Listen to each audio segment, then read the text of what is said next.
Hi friends, నేను ప్రేమ్. మీకు చిన్న ప్రశ్న. మీరు ఎప్పుడైనా ఒక ఇన్స్టాగ్రామ్ రీల్ చూసి వీడంత బాగా సెటిల్ అయ్యాడరా అని అనుకున్నారా? ఖరీదైన కార్లు, ఫారెన్ ట్రిప్స్, లగ్జరీ లైఫ్, లక్షల ఫాలోవర్లు, పక్కనే బ్లూటిక్. ఇవన్నీ చూసిన తర్వాత వాళ్ళు చెప్పే ప్రతి మాట నిజమే అనిపించడం చాలా సహజం. కానీ ఈ రోజు నేను చెప్పబోయే విషయం కొంచెం డిఫరెంట్. ఎందుకంటే సోషల్ మీడియాలో కనిపించే ప్రతి సక్సెస్ స్టోరీ వెనుక నిజమైన సక్సెస్ ఉండాల్సిన అవసరం లేదు. కొన్నిసార్లు మనం చూస్తున్నది ఒక షో మాత్రమే, ఒక బ్రాండ్ మాత్రమే, ఒక మార్కెటింగ్ మాత్రమే. ఇంకా ప్రమాదకరమైన విషయం ఏంటంటే కొంతమంది ఇన్ఫ్లుయెన్సర్లు తమ ఫాలోవర్ల నమ్మకాన్నే బిజినెస్గా మార్చుకుంటున్నారు. వీసాల పేరుతో, ఈజీ మనీ పేరుతో, బెట్టింగ్ యాప్స్ పేరుతో కోట్ల రూపాయల ఆట జరుగుతుంది. ఇందులో గెలిచేది ఎవరు? ప్రచారం చేసేవాళ్ళు. ఓడిపోయేది ఎవరు? నమ్మిన వాళ్ళు. అందుకే ఈరోజు మనం సోషల్ మీడియా గ్లామర్ గురించి కాదు, ఆ గ్లామర్ వెనుక దాగి ఉన్న నిజాల గురించి మాట్లాడుకుందాం. నందూస్ వరల్డ్పై వచ్చిన ఆరోపణల నుంచి బెట్టింగ్ యాప్స్ కేసులో చిక్కుకున్న ఇన్ఫ్లుయెన్సర్ల వరకు అసలు ఈ డిజిటల్ ప్రపంచంలో మనం ఎవరిని నమ్మాలి, ఎవరిని నమ్మకూడదు, ఈ రోజు మనం దీని గురించే మాట్లాడుకుందాం. నేను Prem, welcome to Khyati connects.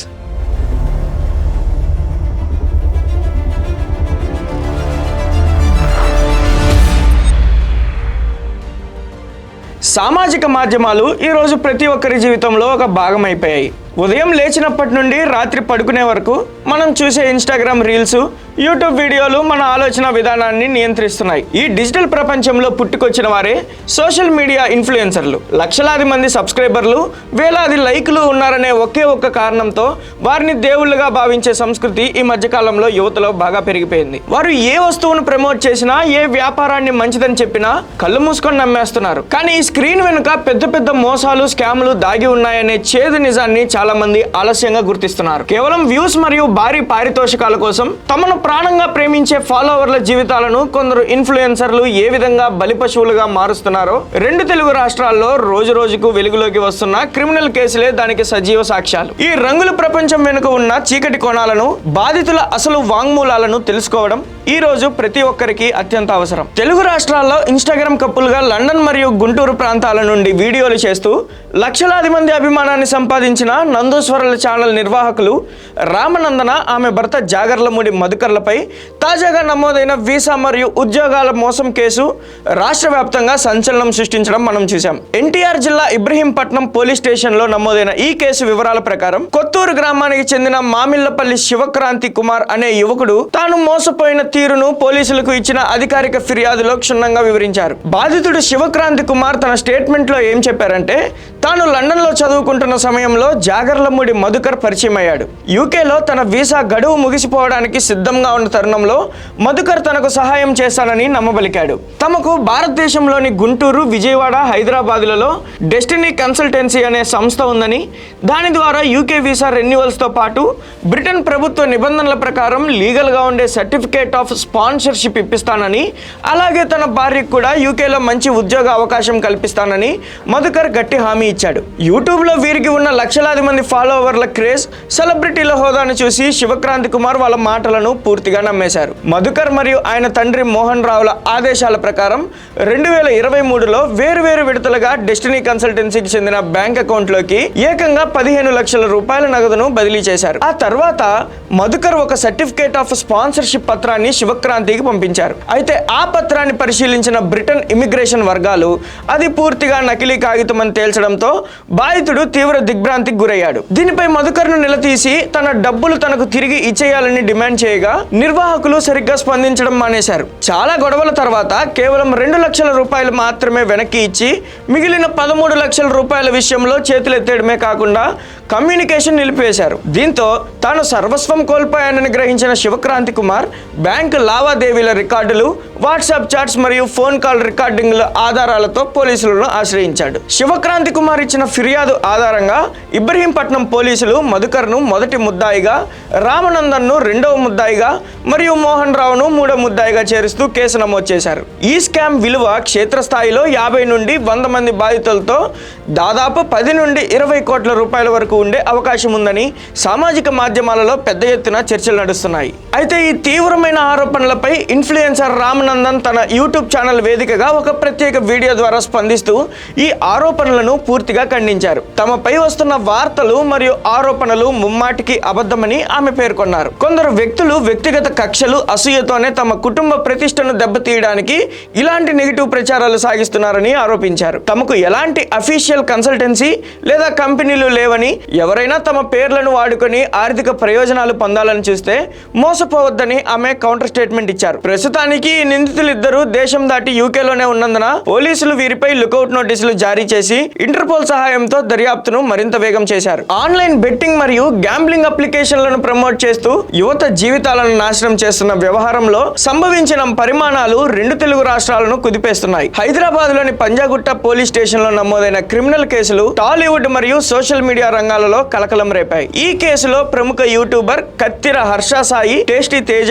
Anchor Vishnupriya, Ritu Chaudhary, Bandaru Seshayani Supritha, Imran Khan, Ajay, Sudheer మరియు సన్నీలతో కూడిన 11 మంది ప్రముఖులపై పోలీసులు అత్యంత కఠినమైన చట్టపరమైన సెక్షన్ల కింద కేసులు కూడా నమోదు చేశారు. సామాజిక కార్యకర్తల ఫిర్యాదు ప్రకారం ప్రభుత్వ నిబంధనలకు విరుద్ధంగా ఉన్న లోటస్ 365 మరియు పరిమ్యాచ్ వంటి చట్ట విరుద్ధమైన అంతర్జాతీయ జోదపు యాప్లను ప్రమోట్ చేయడం ద్వారా వీరు చేసిన నేరాలు మరియు వాటికి పోలీసులు విధించిన నిర్దిష్ట సెక్షన్ల వివరాలు ఇక్కడ ఉన్నాయి. భారతీయ న్యాయ సంహిత సెక్షన్ 318 క్లాజ్ 4 నిందితులందరిపై చీటింగ్ లేదా ప్రజలను నమ్మించి వంచడం అనే తీవ్రమైన ఆరోపణ కింద ఈ సెక్షన్ మోపబడింది. సామాన్య ఫాలోవర్లకు ఈజీ మనీ వస్తుందని తప్పుడు ఆశ చూపి వారి నమ్మకాన్ని పెట్టుబడిగా పెట్టి మోసగించినందుకు గాను ఈ చట్టపరమైన సెక్షన్ వర్తిస్తుంది. మరొకటి సమాచార సాంకేతిక చట్టం సెక్షన్ 66D. కంప్యూటర్ లేదా మొబైల్ లాంటి డిజిటల్ వనరులను ఉపయోగించి తప్పుడు ఐడెంటిటీలతో లేదా మోసపూరిత లింకుల ద్వారా ప్రజలను బురిడి కొట్టించినందుకు గాను ఈ ఐటీ చట్టం కింద కఠినమైన కేసు నమోదు చేశారు. ఇందులో భాగంగానే యాంకర్ విష్ణుప్రియను పోలీసులు 3 గంటల పాటు విచారించి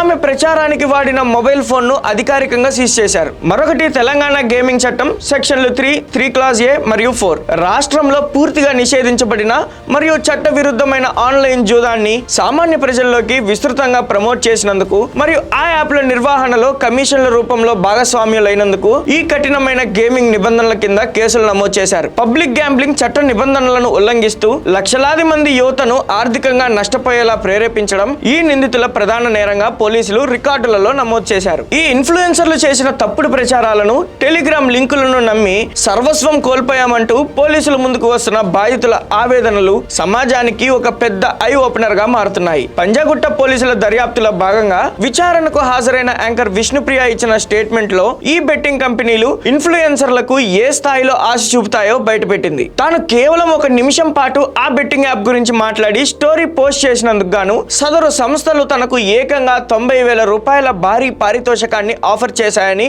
ఆమె అంగీకరించింది. కేవలం కొన్ని నిమిషాల ప్రచారానికే కోట్ల రూపాయలు కుమ్మరిస్తున్నారంటే సామాన్య యువత నుండి వీరు ఏ స్థాయిలో డబ్బులు లాగుతున్నారో మనం అర్థం చేసుకోవచ్చు. ఈ బెట్టింగ్ల బారిన పడి అప్పుల పాలైన ఒక మధ్యతరగతి యువకుడి తండ్రి పోలీసులకు ఇచ్చిన వాంగ్మూలంలో ఇలా పేర్కొన్నారు. మా అబ్బాయి సాఫ్ట్వేర్ ఉద్యోగం చేస్తూ నెలకు మంచి జీతం సంపాదించేవాడు. కానీ సోషల్ మీడియాలో ఈ సెలబ్రిటీలు లగ్జరీ కార్లలో తిరుగుతూ బెట్టింగ్ ల్యాప్టాప్లు ఓపెన్ చేసి 5 నిమిషాల్లో లక్షలు సంపాదించవచ్చని చెప్పిన వీడియోలు చూసి పూర్తిగా వ్యసనపరుడైపోయాడు. ఇంట్లో ఉన్న నగలతో పాటు ఫ్రెండ్స్ దగ్గర అప్పులు చేసి దాదాపు 20 లక్షల రూపాయలు ఆ గ్యాంబ్లింగ్ సైట్లలో పెట్టాడు. చివరకు అప్పులు వాళ్ళు ఇంటికి వచ్చి నిలదీసేసరికి తట్టుకోలేక ఆత్మహత్య చేసుకున్నాడు. మా ఇల్లు రోడ్డును పడటానికి కారణం ఆ రంగుల వీడియోలు చేసిన ఇన్ఫ్లుయెన్సర్లే అంటూ కన్నీటి పర్యంతమయ్యారు. యువత ఈ రకమైన మోసాలలో ఎందుకు అంత సులభంగా చిక్కుకుంటున్నారు అనే కోణంలో లోతైన మానసిక విశ్లేషణ చేయాల్సిన అవసరం ఎంతైనా ఉంది. ఆధునిక సోషల్ మీడియా ప్రపంచంలో ఫియర్ ఆఫ్ మిస్సింగ్ అవుట్ లేదా ఫోమో అని పిలిచే ఒక రకమైన మానసిక ఆందోళన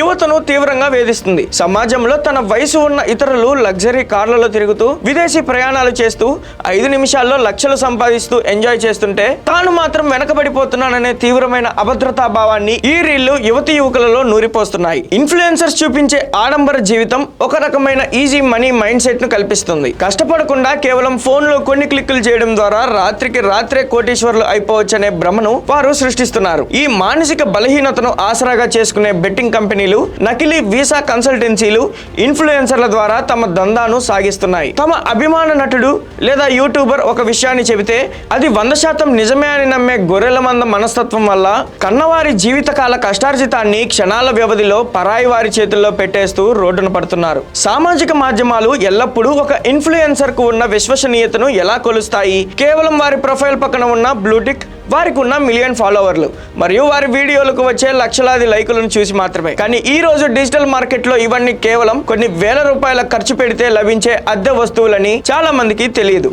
దీనినే ఫేక్ పిఆర్ సామ్రాజ్యం అని పిలుస్తారు. డార్క్ వెబ్ మరియు వివిధ థర్డ్ పార్టీ వెబ్సైట్ల ద్వారా కేవలం 500 రూపాయలకే 10,000 నకిలీ ఫాలోవర్లను, బాట్ కామెంట్లను కొనుగోలు చేయవచ్చు. ప్రొఫైల్ పక్కన కనిపించే బ్లూటిక్లను కూడా నెలవారీ సబ్స్క్రిప్షన్ ఫీజు కట్టి సులభంగా పొందుతున్నారు. వీడియోలలో వీరు ప్రదర్శించే లగ్జరీ కార్లు, పెద్ద పెద్ద విల్లాలు చాలా వరకు రోజువారీ అద్దెకు తీసుకున్నవి లేదా కేవలం షూటింగ్ ప్రయోజనాల కోసం వాడుకునేవి మాత్రమే. సోషల్ మీడియా ఆల్గోరిథం కూడా ఇలాంటి ఆడంబర కంటెంట్ ను ఎక్కువగా ప్రమోట్ చేస్తుంది. కాబట్టి సామాన్య ప్రజలు ఈ నకిలీ పిఆర్ పద్మవ్యూహంలో చిక్కుకొని సదరు ఇన్ఫ్లుయెన్సర్లను ఒక గొప్ప సెలబ్రిటీలుగా, నిజాయితీ పరులుగా ఊహించుకుంటూ మోసపోతున్నారు. సైబర్ క్రైమ్ పోలీసులు జరిపిన లోతైన దర్యాప్తులో ఈ ఇన్ఫ్లుయెన్సర్ స్కామ్ల వెనుక అంతర్జాతీయ శక్తులు ఉన్నట్లు విస్తుపోయే నిజాలు వెలుగులోకి వచ్చాయి. హర్ష సాయి, విష్ణుప్రియ లాంటి వారు ప్రమోట్ చేసిన లోటస్ 365 వంటి బెట్టింగ్ అప్లికేషన్లు కేవలం భారతదేశ సరిహద్దులకే పరిమితం కాలేదు. ఫాలోవర్లు ఆ యాప్లలో డిపాజిట్ చేసే కోట్లాది రూపాయల సొమ్ము క్షణాల వ్యవధిలో విభిన్న నకిలీ బ్యాంక్ ఖాతాల ద్వారా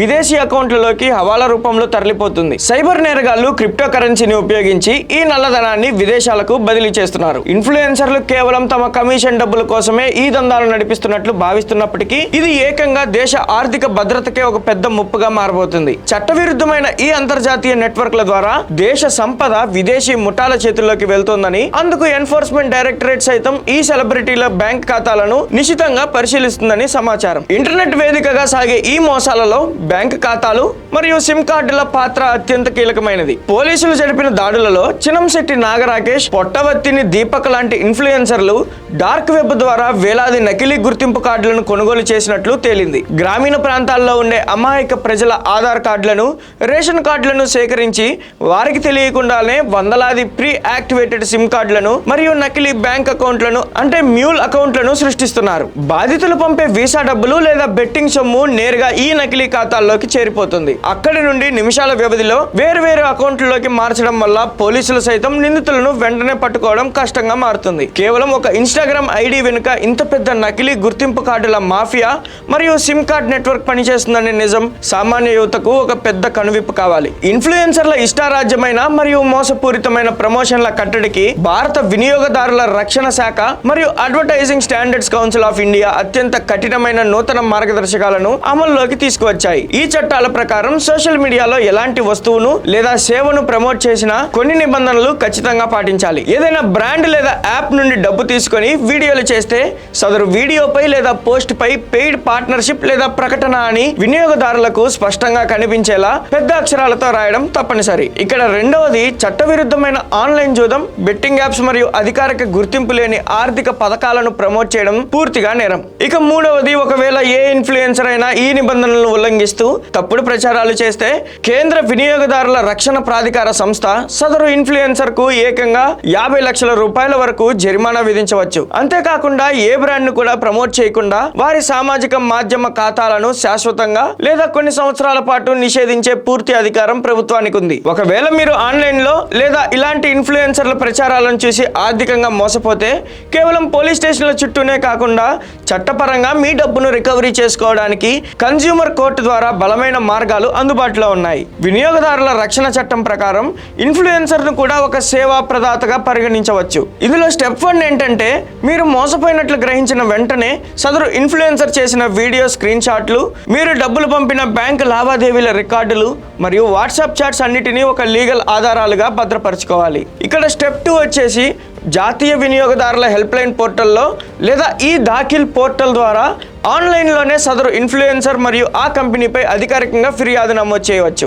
దీనికోసం మీరు కోర్టు చుట్టూ తిరగాల్సిన అవసరం కూడా లేదు. ఇక మనం స్టెప్ 3లోకి వెళ్తే ఒక లీగల్ అడ్వకేట్ ద్వారా సదరు ఇన్ఫ్లుయెన్సర్ కు వినియోగదారుల హక్కుల ఉల్లంఘన కింద అధికారిక లీగల్ నోటీసులు పంపాలి. తప్పుడు సమాచారంతో మిమ్మల్ని నష్టపరిచినందుకు గాను మీ డబ్బును వడ్డీతో సహా తిరిగి చెల్లించాలని, లేని పక్షంలో కన్స్యూమర్ కోర్టు ద్వారా వారి ఆస్తులను జప్తు చేసేలా చర్యలు తీసుకోవచ్చని హెచ్చరించవచ్చు. ఈ చట్టపరమైన అడుగుల ద్వారా ఎంతో మంది బాధితులు తమ డబ్బును తిరిగి రికవరీ చేసుకుంటున్నారు. మరో ముఖ్య గమనిక, ఆన్లైన్ లో లేదా ఇలాంటి ఇన్ఫ్లుయెన్సర్ల ద్వారా ఆర్థికంగా మోసపోతే ఏమాత్రం సమయం వృధా చేయకుండా తక్షణమే భారత ప్రభుత్వ cyber crime helpline number 1930కి కాల్ చేసి ఫిర్యాదు నమోదు చేయడం ద్వారా మీ డబ్బు నిలిచిపోయే అవకాశం ఉంటుంది. సామాజిక మాధ్యమాలు అనేవి కేవలం సమాచార మార్పిడికి మరియు వినోదానికి మాత్రమే ఉపయోగపడాలి తప్ప మన జీవిత నిర్ణయాలను శాసించే శక్తులుగా మారకూడదు. స్క్రీన్ పై కనిపించే ఆడంబరాలను, అద్దె కార్లను చూసి భ్రమపడకుండా నిజానిజాలను గ్రహించడం నేటి డిజిటల్ యుగంలో అత్యంత ముఖ్యమైన అవసరం.